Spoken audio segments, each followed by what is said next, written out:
16 million American adults each year suffer from clinical depression. And depression is the leading cause of disability worldwide. Indeed, among people aged 15 to 24, suicide is the second leading cause of death. Despite these staggering statistics, the large majority of people who suffer from depression get zero help for it. Hello, my name is Dr. David Palmer. I'm a professor of psychology here at Marywood-University. On today's edition of Mental Health Matters, we're going to be discussing clinical depression as well as an upcoming free screening event for depression that anyone who's watching this program is welcome to attend. I'd like to begin by introducing my guests. To my immediate left is Dr. Matthew Schaefer. Dr. Schaefer is the director of the Psychological Services Center here at Marywood-University. To Dr. Schaefer's left is Dr. Amy Krukovich. Dr. Krukovich is a graduate of our PsyD program here at Marywood and is currently in private practice in Clark Summit as a psychologist. To Dr. Krukovich's left is psychiatric social worker Dr. Leah Richards-Palmer, who's currently the Director of Student Equity and Inclusion here at Marywood and will soon be opening a private practice in Clark Summit. Lastly, on the very end is Ms. Shelby Ohitnicki. Ms. Ohitnicki is one of our star undergraduate psychology majors, a senior who will be aspiring to go to graduate school this coming fall. Welcome, everybody. So I'd like to begin our discussion with a common question that I know we all hear from people. How do you differentiate sort of having a bad week, having a bout of the blues, or being just sad because there's a cloud passing over your life versus clinical depression? Well, in private practice, I often have people say to me, yeah, but when they talk about depression or feeling sad, losing interest in things, and they say, but isn't that everybody? And my response is always, we're all human, right? That's part of the human condition, to be sad, to feel sadness about things.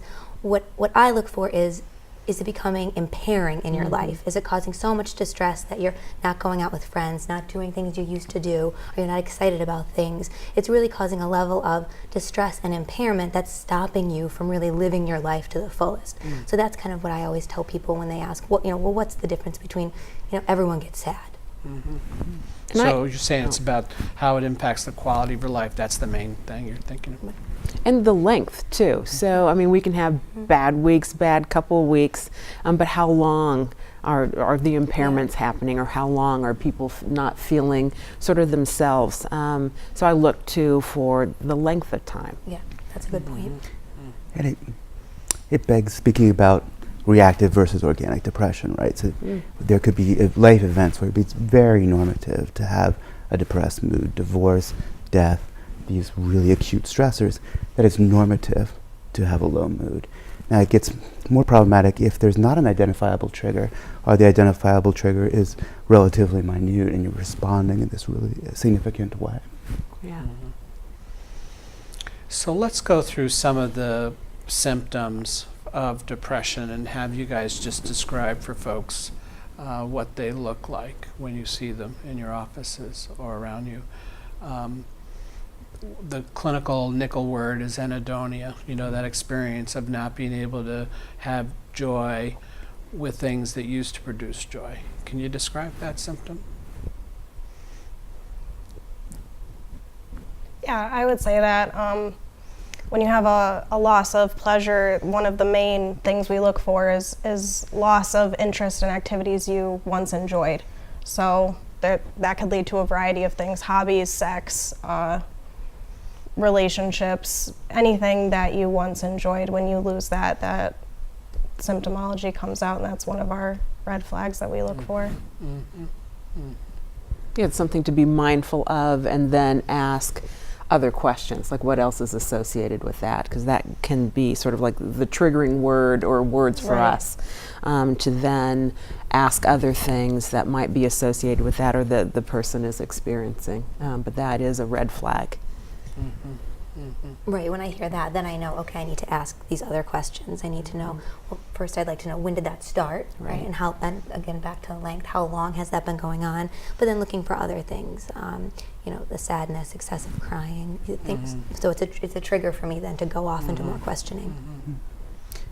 And the key is it's post-initiation, right? So we all have those, like I like to lift weights. So you go to the gym and you feel sluggish and you don't want to engage in the behavior, and you kind of force yourself to, and you're engaged in it and you really enjoy it. That's not anhedonia.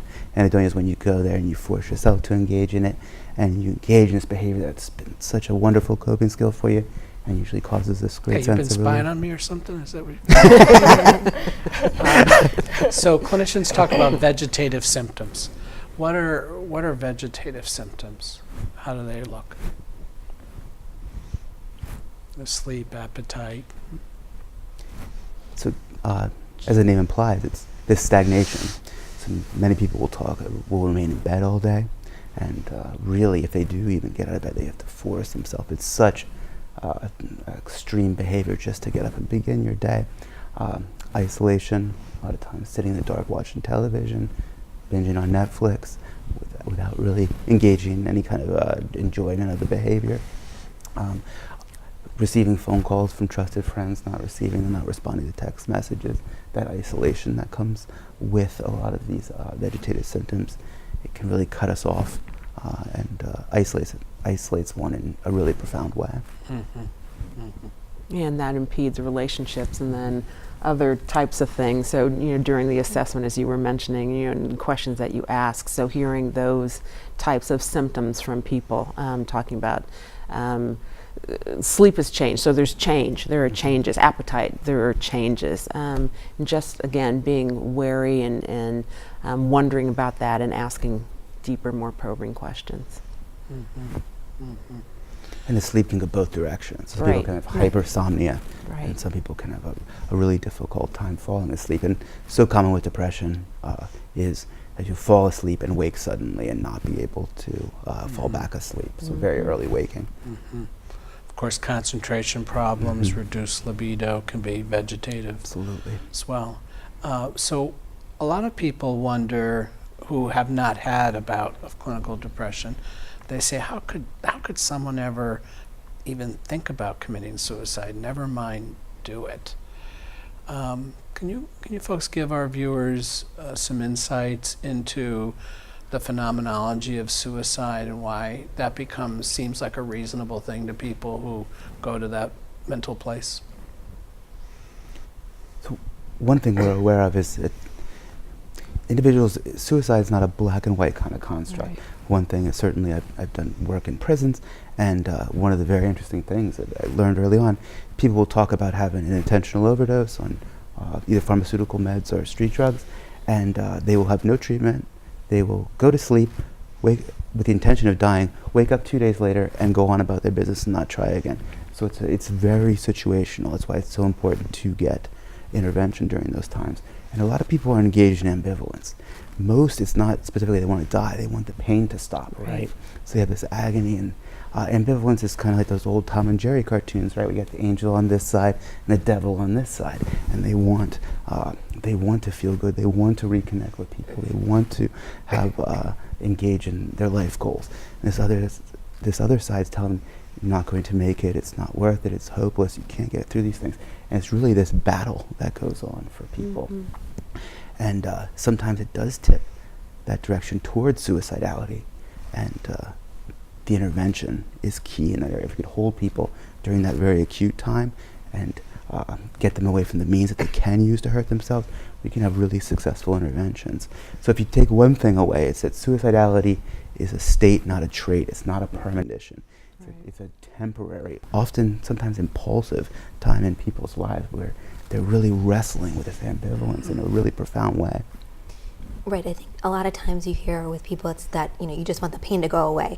And a lot of times I'll hear, or I'm ready to go, I'm ready to die. It's not as much like they don't want to be here anymore, they just don't want to be experiencing what they're experiencing anymore. The and pain. So the pain, right?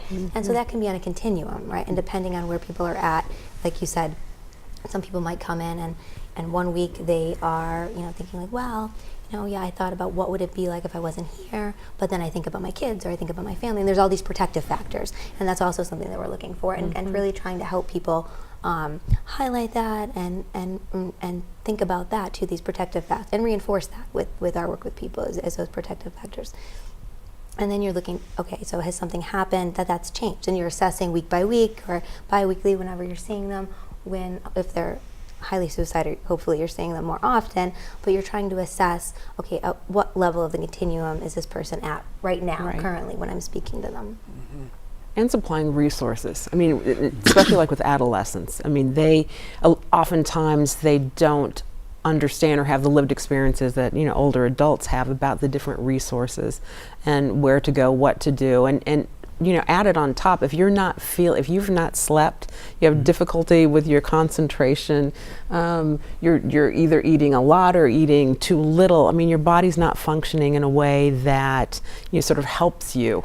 And so having resources, seeing your therapist, working with other people is very tantamount to sort of getting them to a place to understand that this is not an option. There are other things that are, important going on, and how, the mental health professionals, how we, do our best work with them. But it oftentimes, especially for adolescents, it's a difficult spot for them, not having much lived experience. I said it quickly in the intro, Shelby. You want to pick up on that thing about adolescence and suicide? Well, the most common age range is 18 to 25, where we see depression, and even younger with suicide recently. Around 14 in Pennsylvania is the median age for suicide. But going off of what was said about suicide, with adolescents, would see, and what we're learning about, a lot of downward spiral thinking. It's very easy to get into this new state of mind where we're struggling to get out of that hole. And it becomes a state of mind. And we just hit that point, and when we go into depression and we head to suicide, I view it as that downward spiral, and it's hard to raise back up. And I think adolescents specifically struggle with that, raising back up to that healthy state. Yeah. So what I'm hearing about suicide is great pain and the thought it won't change. Right. And so then suicide starts feeling like a choice. Right. And Shelby started talking about how people think, learned helplessness suggests that the three thoughts in people's minds is everything sucks, it's my fault, it won't change. Can you talk about that? Can you talk about some of the thinking that characterizes depression, if we thought of it like as an internal attacking agent, what lies it convinces its victim of? That's the highest risk group. You hit it right on the head. I think if we're seeing this depressive thinking coupled with hopelessness, if we see those two scenarios, that is when we're really concerned about suicidality. And a lot, as you had touched, a lot of the self-talk that people engage in is that things can't get better, and they can't get better because I'm inherently broken, I'm flawed, I'm less than, I'm worthless. And even when so much of their environment is sending them the opposite message, right? That this is not neurotic thinking. It's not someone sitting doing a cost-benefit analysis and realizing that their life is no good. This is truly a distorted thought pattern. Yeah. It's an internal experience. They can have wonderful people that love them and care about them. They have fantastic jobs, amazing life experience, fantastic health. It's a distorted outlook of the world that is manifest internally in so many instances. And I mean, you can have, I use the term like rational suicidality, and we can all see how potentially we could have that type of thinking, right? Like, I'm 42 years old. If I was diagnosed tomorrow with early-stage Alzheimer's, I mean, it would be rational to at least contemplate that. You're going to have depleted cognitive function. You're potentially, I could live the next 40 years and be a burden to my loved ones, right? And we can see in this, so you can have these people that have this more kind of rational suicidality, where there's this acute life stress that's really overwhelming for them. People that are newly arrested and going to lose their careers and the things that they're looking for. It's again almost rational to at least engage in that contemplation, because so much can be potentially lost. And it could be the other side of that coin, where people can have a lot of resources, and it's a truly irrational sort of experience that's going on within them. Yeah, and those irrational thoughts and the distorted thinking, a lot of times they're automatic. So people aren't necessarily, consciously aware, this is how I'm going through life thinking so negatively. It's just been a constant state for them for so long that it feels normal. And so those automatic negative thoughts, and they can feel really powerful. And like you said, there's no evidence to support it. They're not based in reality. It's actually the opposite usually of what you see happening in their lives. But that's what can be so difficult. So the quote comes to mind, we don't see the world as it is, we see the world as we are. Yeah, Right. Yes. exactly. And I do want to point out, I think a lot of times, which is why that screening that you mentioned earlier is very important. People believe that depression is this phase, right? So you're not really depressed until you're there. But depression exists before you're there. And that may be why it is underdiagnosed. People feel that they need to be at that point before they seek the help that they need. But we're here to say no. It exists before you get to that point, and it's valid. So just that little twist of perspective. Yeah, and being mindful that, again, it's that depression with hopelessness, but you mentioned the vegetative symptoms. Someone could be so depressed that suicide isn't even an option. Right. If it's too much work to get out of bed, it's too much work to plan one's suicide. And then that these acute depressive episodes are episodic, so they're time limited. Sometimes it's when the person starts looking a little bit better, when they start to pull out and they start to engage in life more so, and the family's relieved. Oh, he's doing so much better. I'm so excited for him. And that's actually when his suicide risk increases, right? Because he has enough volition to be able to plan and follow through with something. Because he doesn't want to go back there. Exactly. He knows where that is, and so, I don't want to go back. And I was alone. I'm not going to live through that again. Yes, yes. So often depression, when it happens, when it infects a person's life, brings other co-occurring problems with it. What are some common co-occurring problems that you see with depression? I've seen a lot of anger and rage with some people, and then sort of again that same point I'm hammering. People not then believing that it's depression, because how can I be angry and depressed together? But sort of that change in behavior, and then having some of these other feelings of vegetative symptoms. So I've seen some anger associated with it. It's a wonderful point, especially for younger males. It can be a very Yes. agitated sort of depression that people experience. And I think it's so important. I know the general society sees depression and anxiety as separate constructs. They're really kind of brother and sister, right? So anxiety is so closely linked with depression for so many people, and these kind of ruminative thoughts, the same thoughts spiraling over and over again in our head, in this state of agitation and restlessness that some people can experience that's associated with depression. Absolutely. Right, and with that, there's also irritability. Because if you're walking around all day and you're feeling bad about yourself, you're feeling bad about life, it's only natural that you're going to be irritated. And that smaller things are going to set you off sooner. So the anger. Can you guys elaborate a little bit more on the anxiety part? That's a common co-occurring one. Well, with depression diagnoses, you actually see about 50% of those people also receive an anxiety diagnosis alongside that. So it is very common for the two to go hand in hand more often than not. I would say that relates back to a lot of what you were saying. There's more co-occurring symptoms that go along with the vegetative states and the sad feeling that we experience. But there is irritability, there is stress, there is an overwhelming sense that goes along with those low feelings. And the anxiety, like something's going on, I don't know, I don't have a name. And I think that again too is why people may believe they don't have depression, because they have these other feelings. So the picture nationally is that depression is sad and mopey and crying, but it can have all these other faces too. So people then perhaps don't seek the help that they should because they don't know what it is. Right. If you think about it as kind of an overly applied coping strategy, right? If you're exceptionally depressed and you're vegetative, anger is activating, right? It gets us going, it moves us forward, and it can be adaptive in the short term, right? When you see someone that's very depressed and they allow themselves to get angry, they feel a little bit better in that circumstance, right? So if we view that anxiety as kind of this misfiring of us trying to engage ourselves and to activate, it makes a lot of sense, right? And then it becomes coupled with the depression and the agitation that you were describing.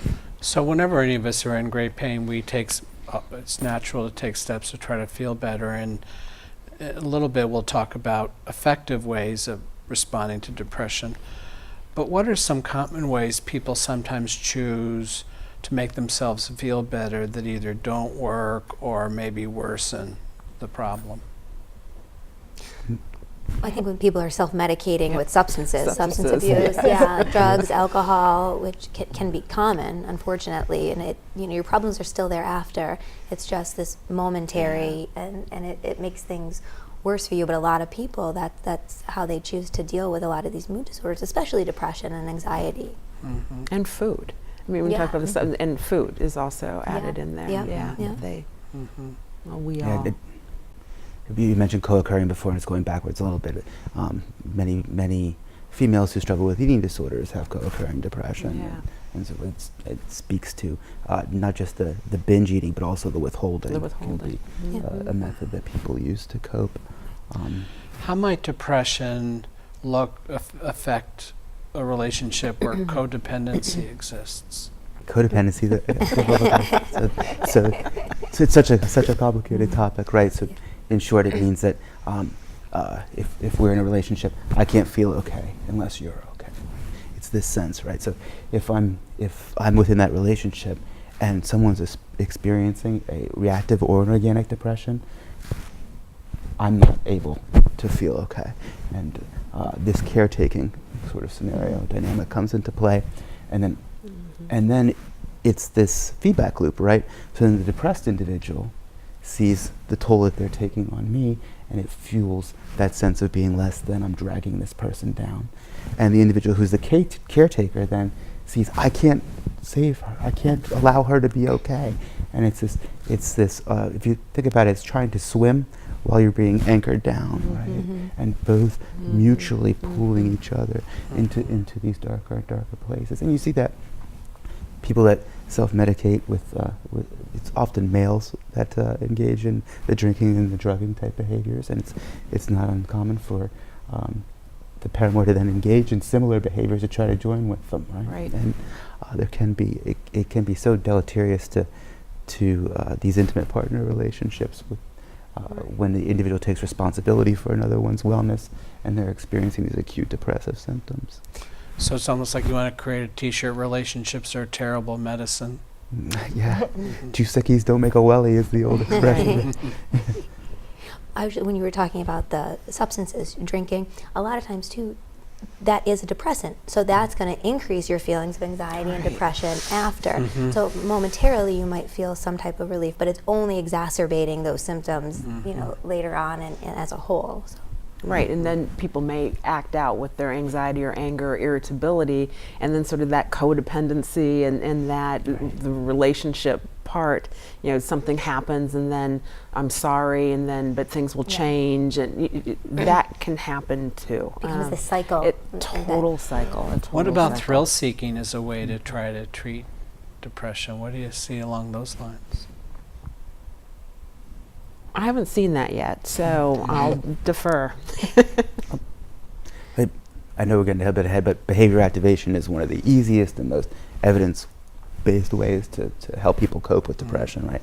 And certainly taken to an extreme if we're doing things that can be potentially harmful. I think certainly the opioid epidemic might be an example of that. Is that So the high and risky behaviors, then like driving the car really fast or that kind of stuff, or jumping into those. We have the Naog Park, the gorges, that kind of How stuff. How many affairs are precipitated by somebody experiencing depression?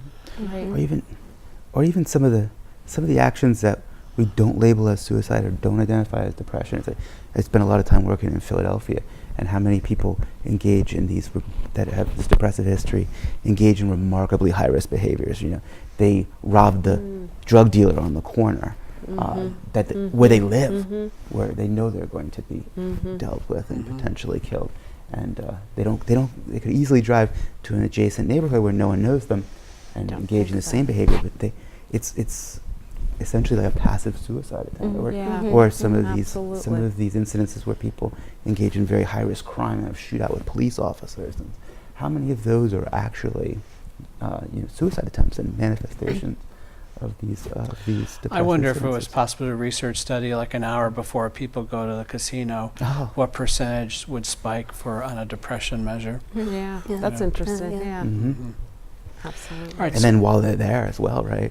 Oh, right. Worse, yeah, if they don't hit the number, right? Yeah, right. And then how they And cope with applying that of through more. alcohol. Yes. All right, let's talk some about causes. I know people wonder, like, what, and you guys have started to infer some of this, but we do know that there's no credible scientific information for this notion that depression is a chemical imbalance. We know there's no scientific evidence for that. That's something that people commonly don't know. It's a sort of a bill of goods that have been sold to them Correct. by, well, we won't get into that too much. But what is the evidence for what causes depression? Some can be through DNA, inherited. I think there's a couple types of depression that can be There's genetic inherited. vulnerability. Yeah, a vulnerability. And I think, again, depression can be reactive and a normative response to adverse stimuli, right? And it's wonderful you talked about that bill of goods that we were being sold about, these chemical imbalances, right?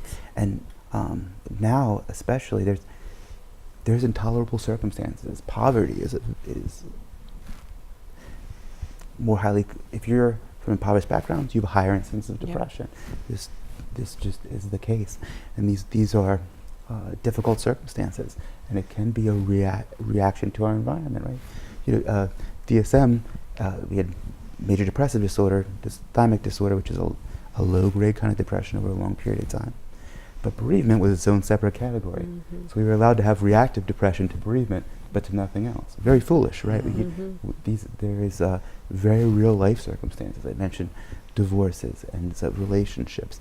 And while it's very normative to experience acute distress, for some people, that lasts for longer periods of time. And I think it's not talked about enough, is that we really have people living in compromised circumstances. How many people are caretaking for someone that's terminally ill or disabled, right? Joblessness, right? Despite all of our efforts, when manufacturing jobs close, all of these good-natured retraining efforts, what happens to most of the factory workers? They end up on disability, the vast majority of them, right? So these are, and many for psychological based disabilities rather than physical ones. So we have genetic vulnerability, an assortment of toxic stresses. I want to ask you about another thing that gets talked about. It's actually the title of one of my favorite books for lay people about depression, called Lost Connections. How much do interpersonal alienation or challenges cause depression? I think a lot, and I think in our culture and sort of learning too, and we talk a lot about, sort of, I don't have my cell phone on me now, but engaging with something else other than us engaging here. And I think we're just starting to discover that and sort of seeing what's happening as a result of sort of that loss of engagement and not having then those resources and skills, really, skill development to engage with other people. So I think we're at the beginning point. What are your thoughts, Shelby? Does technology in folks your generation age, does it facilitate or interfere with connectedness? Well, It's just your view. I think there's a healthy dose of connectivity that we could have through technology. I also think it's hindering because we have more means of communication that could be lacking. We have those Instagram accounts and we're constantly comparing ourselves to different people, and that could be a depressive trigger in itself. So in my opinion, I think technology is good, but there is bad, because with the loss of connection, we have those means to do so on a spectrum of sites, or it's not just face-to-face anymore. We can go home and lose connectivity and be by ourselves and feel alone, and I think that is the downside of technology and connections. Right. And if we're talking about depression, if you're somebody who is, already prone to feeling bad about things and being hard on yourself for things that, don't actually matter, you go on Instagram and you see, your neighbor down the street posts this picture of like this elaborate dinner they made, and but behind them is like a pile of dirty laundry and toys thrown everywhere, because you're only seeing what they want you to see. And so it really allows us to get caught up in more of that negative thought process if we're comparing ourselves like that. You know, so it can have that effect. Right. And I have a student, she's actually interested in, she's doing her dissertation on the hookup culture. One of the fascinating articles that she had come across that I then delved into a little bit was that they found that 20% of students, and out of that 20% it was predominantly female, that they had internalized this message largely from social media that they're no fun or like a wet blanket. And it led That to they're this, what? I'm they're sorry? no fun. No They're fun. no fun. They're not, they don't, you know, go to the party and drink, and they don't have the disposable income to go have these wonderful, you know, adventures and so forth. And they isolate, and they believe that they're no fun. And the first thing that came into my mind is, what can we do to engage this 20% and just get them all together and allow them to engage in it? But it was one of the researcher had suggested, really, especially with young adult and adolescent females, is talking with them and explaining to them that, hey, this is a snapshot of the best part of their lives. This isn't their daily lives, because they tend to extrapolate from those images that that's the totality of these people's existence, which is preposterous. So in a little bit, we're going to talk about what folks can do to deal with depression. But before we do that, I want to discuss this screening event that some of us are participating in on October 11th. So Shelby, do you want to tell our viewers about the depression screening event? Yes, so myself, alongside 3 of my fellow students, are going down to the Wright Center in German, and we're going to be holding a depression screening from 9:30 a.m. till 7 p.m., so anyone's welcome to come. You'll come in, fill out a screening form, we'll look it over, we'll do a little discussion about it, a little feedback, and then we actually have a list of referral sources around the community. So if you do want to continue along and start your mental health journey with us, you know, we have a bunch of different locations that meet everyone's needs, and you know, that we're not there to give therapy, we're there to get you started and give you that platform to take the leap and hopefully, you know. So what's that cost? No cost, free. Do people have to give their name? No, absolutely not. It's anonymous. And then Dr. Schaefer, you're also holding a site. Do you want to tell folks about that? Here on Marywood's campus at the Psychological Services Center, we're also having a free depression screening day. The Psychological Service Center is a community-based mental health center, and it's staffed by our PsyD and master's students, so they're all people in clinical training, and under my supervision and some other supervision from licensed psychologists. And it's very affordable for the community, so you pay on a sliding scale, anywhere from $0 to $40 based on your ability to pay. The average person that comes pays less than $5. Wow. That's fabulous. COVID, you participated in these in the past, I believe. Yes, I What did. was your experience like with these screening events? It's a great experience, and it's a great way to reach people who might not otherwise come out for services or to be evaluated. So the fact that it's anonymous, the fact that it's free, and you know, I'm biased, but you really do have some of the best people talking to you, yeah. So I think that it was a great experience for me, and I enjoyed doing it. But I also think it gives people resources too. Yeah. So maybe filling out that questionnaire and you talk, okay, and I have the resources, but something happens, you know, in the family, or there's a transition.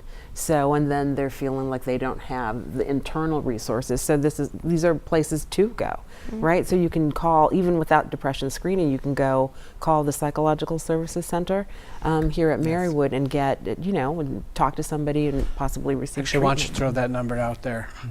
Go ahead. The clinic number? Oh, 570-348-6269. I used to be the director. That's the question that got me. Well, I did it for like 12 years. You've only done it for a couple. So. See, without Karen, I'm completely useless.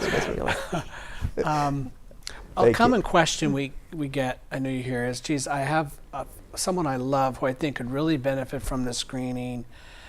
Do you have any tips for helping me to get my loved one to go to a screening, whether it's in the German office at the Wright Center or the clinic here at Marywood?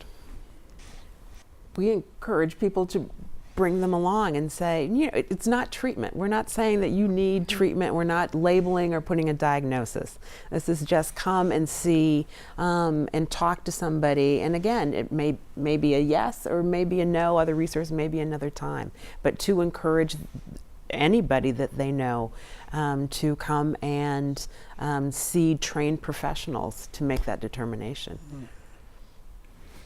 And I think recognizing how hard the ask can be, right? Yeah. If somebody has significant vegetative symptoms, they have a hard time getting out of bed, and then I got to get up, get dressed, get in the car, and go and present myself. But this can be exceptionally difficult, and acknowledging that and helping them incrementally, step by step. Okay, what can I do to help you get up and take your shower? What can I do?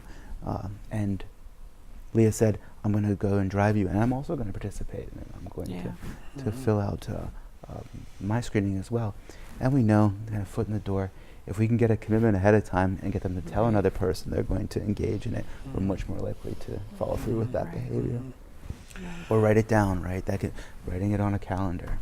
Or, hey, I want to go get screened. Mind keep me company. Yeah, right. You know, mind keep me company. Wonderful. Brief, free, anonymous.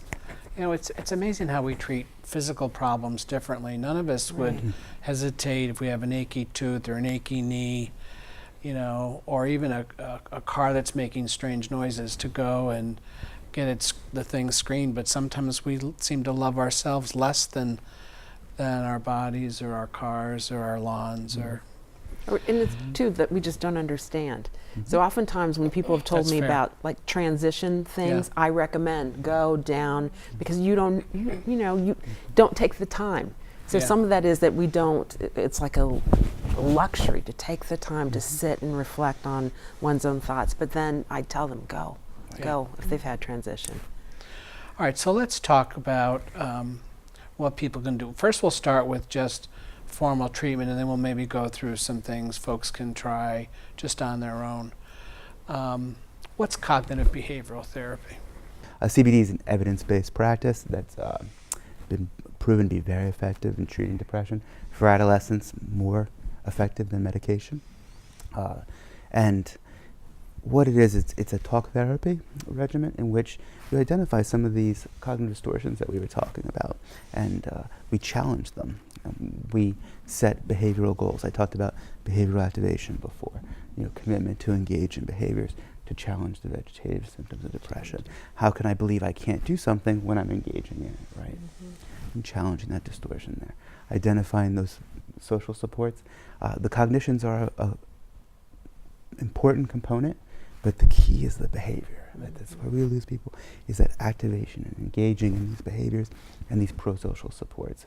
Because depression does tap away a lot of times all of these wonderful nuances that make us human, right? And the goal is to get people to engage in those behaviors and then challenge the distortions that influence the isolation and keep us away from being ourselves, right? And it's the beauty of the process, is slowly you see this person kind of reemerge and engage in a meaningful way in their community, with their loved ones, and with their activities. I think it's a change in what typically we have thought about depression and then the treatment. I mean, a lot of times people think, okay, I'm going to come and I'm going to lay on a couch or sit in a couch, and it's just going to be that. But it's behavior. So we're talking Absolutely. about, and all of us have behaviors all the time. So it's that sort of change and introducing people how treatment is, rather than what you see on TV and on the movies, that you start back from childhood, and or you're just given like a handful of pills to deal with your symptoms. So CBT is, I think, a wonderful treatment for people, and not just depressed people, but this is depression, to engage in and make changes. Yeah, it really helps you break that cycle, because the Right. more you have negative thoughts, and then you just want to lay on the couch or sleep all day, and that can feel really tempting when you're depressed and you don't have the energy to do that. But the more you do that, the more reinforcing that is, and the more that just becomes a habit and a norm for you is to do that. So the cognitive behavioral therapy really helps us challenge those thoughts. But then the engaging. It's that engagement, right? Helping people engage in their lives again, that breaks that cycle and that connection. Yeah, Here's the thing about CBT that's so frustrating for those of us who are mental health professionals, is it's the #1 science-based talking treatment for depression and anxiety. The #1 with a bullet. But so many people who are taking medications for these things, or people who are prescribing medications for these things, don't even know what it is. there's no big money out there marketing cognitive behavioral therapy like there are for medications, and so people don't know what it is.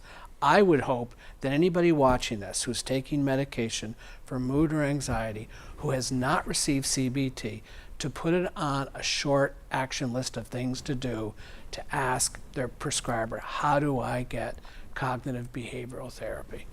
Am I overstating things? No.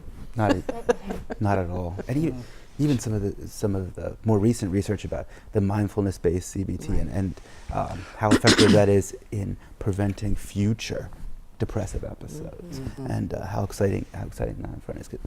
And you had touched about we know antidepressant medication, at least 40% of that positive impact is placebo, right? And many of these medications have side effects that are problematic for people, sexual side effects, dry mouth, and can be really difficult for people to tolerate. CBT won't have those side effects, and we talked about the importance of the behavioral component. I was at the Beck Institute during my training and able to see some of those scenarios, and they were adamant about what are the people like that make it, what's the difference between those that make it and those that don't, and they tried all these different areas, and the one area that made the difference is the people that do their homework, right? Yeah. The behavior. the behavior, and it hit me in the head like a brick. If it's not a behavioral component, we're not going to be able to change these things. So medications do have a role. There are some people they're very helpful for, and no one is suggesting folks just stop their medicine, nothing like that. But to at least augment, to know about this other treatment in case the other CBT could make the medicine more effective, or even down the line make the medicine not needed. And I think if you've had suicidality, talk therapy and medication is the best direction to go, without question. If you had a suicide attempt, certainly talk therapy and medication is So let's talk about some things people can just do on their own. It's just some good mental health strategies for facilitating a good mood or fighting the blues. And there's a bunch of things, and we'll probably run out of time before we cover them all, but who's got the first one? Dr. Schaefer mentioned mindfulness. I mean, sort of having to meditate, mindfulness. So that's like a buzzword and a practice that people can do alone, in their rooms, in their car, wherever they may find, you don't have to go to a certain place or be at a certain place in order to practice that. So mindfulness, definitely, he triggered me in thinking that. Sorry. No, that's okay. I would say social connections. Yeah. Having social supports, a community, friends that you're talking to, and not that where you're just going over and sitting there and complaining about all the negative things, but really positive social interactions that you have on a daily basis, weekly, that you have connections, whether that's like a church, a yoga class, a book club, something that you find meaning in, that you can go and talk to other people about your life. And the thing about that is how the way depression attacks people, it says, don't do it, you don't feel like it. Yeah. Yep. So it's like there's a cartoon in the New Yorker I show some of my clients, and when you're with depression, the birds talk, a man's looking up at a bird, and the bird's saying to the man, I don't sing because I'm happy because I sing. The behavior is first. You make yourself go do the fun thing, the social thing, and then the mood will follow. Right, you can't let the depression trick you into thinking you shouldn't do things, right? 'Cause Sit that's on a part of couch it. and gather potato chip crumbs on your belly and feel terrible in a few hours. Yeah. and diet and exercise, of course, which is just a great recipe for overall wellness, but certainly for that. So regular exercise. Even the old ADHD research for children is that exercise outperforms even stimulant medication. Yeah. Regular, consistent exercise, and in terms of diet, avoiding a lot of the sugary, high processed Foods. Yeah. junk that's in our environment. You said the potato chips brilliantly, because that's where we migrate towards comfort food to feel better, and we do have that instant spike where the endorphins are released, where we do feel okay, and then that dip and that low energy that comes afterwards. So you mentioned two legs of the tripod, sleep and physical activity. And of course, diet and physical activity. Of course, the third is the sleep. Mm-hmm. Getting that necessary 8 hours a night if you're an adult or adolescent, 8.5 to 9.5 hours of sleep a night. Well said. What about the practice of gratitude?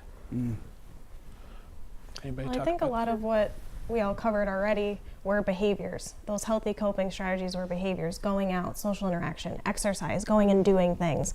But I think we need also to remember the cognitive component in the thought process. So when you have those gratitude and doing those mindfulness activities, the meditation, the reading, the reflecting is the key with the mental side of it. It's not all about doing, you're not doing enough. I think it's also changing that internal process and coping mentally, not just physically. So I think that's also being thankful and appreciating what you do have, not what you don't have. We tend to focus on the negatives, but if we could retrain our brain and focus on the positive thinking, that's also healthy, and a part of CBT in itself is just reframing those thoughts. that what we pay attention to expands. Whether it's in a marriage or at the job or with a friend, that which we pay attention to expands in our awareness.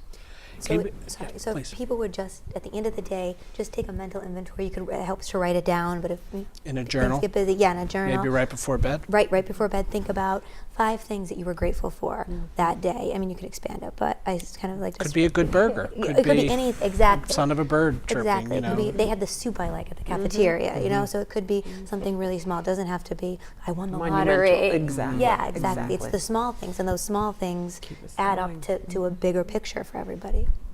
Or create a ritual in the shower. 3 things I'm grateful for since the last shower. Yep. You know, if you're a teenager and it's been 4 days, maybe, you know, the last 24 hours, but to use the showering time as a ritual to think about gratitude. What about acts of kindness? Exactly where my head went when you were discussing it, and that's the way I've had some success pulling some people out. Right, they don't believe that they're worth doing for yet, but I can do something nice for Shelby, Yeah. and I can, and then you start to challenge the cognition. How can you be fundamentally no good if you did this kindness for Shelby? How can you be fundamentally no good if you recognize that she's a valued person in your life and that she matters to you, and you can access that inside you? How can you be no good if you went to the store and did this for her, or you did the laundry so she didn't have to do it when she came home? A lot of times we can activate through our connection with other people before we can find the worth in ourselves to do. So the helper's high is a scientifically supported phenomenon. Right? Right? You feel like it's a paradox, right? You feel terrible, do something nice for another person. Mm-hmm. It can even be a stranger, you know, do nice things for. And the paradox is then you have to sit with the thank you, right? Right. That you get, or Right. hopefully the positive loop, and then so you just that interaction is beginning to challenge some of those worthless cognitions. I'm going to circle back in a couple minutes here now to the screening day. Before I do, one of the things that people sometimes struggle with is how to think about suffering. And if a person doesn't know how to think about suffering, they're going to be more subject to depression, because none of us are far from our next bout of suffering. So could you have any suggestions for how to think about suffering? Well, let me ask you this by way of a quote by Gibran. Your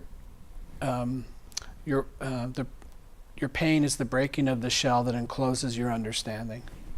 Your pain is the breaking of the shell that encloses your understanding. Is that true?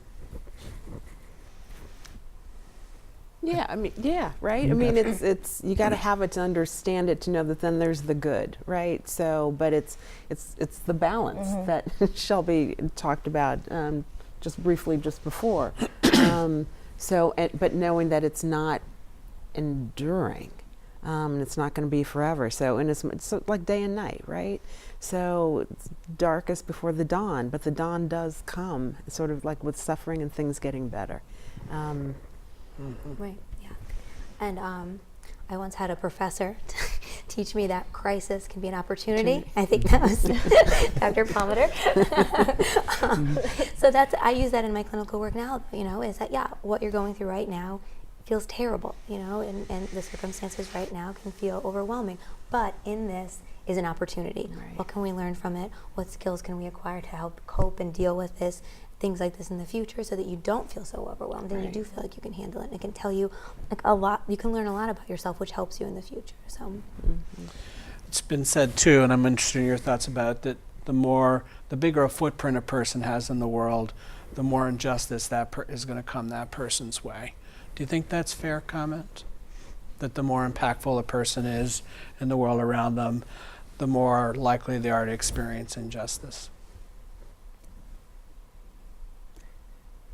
I don't know that it's more likely. I think injustice, pain is a part of the human experience, and and I think sometimes it is more situational than others, right? So, I know you mentioned you're applying to graduate schools, and so if we take a look at that's rational anxiety, right? So it's I had a professor who explained anxiety as a wonderful equation, right? The importance of the situation multiplied by ambiguity equals anxiety, right? So very important. Where's she going to be accepted? Where's she going to go? Ambiguity, not knowing. That's normal kind of anxiety, right? Yeah. We think about those leaders who have most inspired us in our culture. You know, I usually ask my own clients to make their own list of inspirational people and then ponder on what kind of injustice did that person, you know, experience in their lives, and is there any relation there to their good things they did in the Sure. So being able to think about suffering and injustice and not just think, I'm getting screwed, the universe isn't going my way, everything sucks, it's my fault, it can't be changed. To think about suffering as a dragon guarding treasure, that it has to be endured, but that the treasure is always waiting there, and it's usually commensurate to the dosing of the suffering.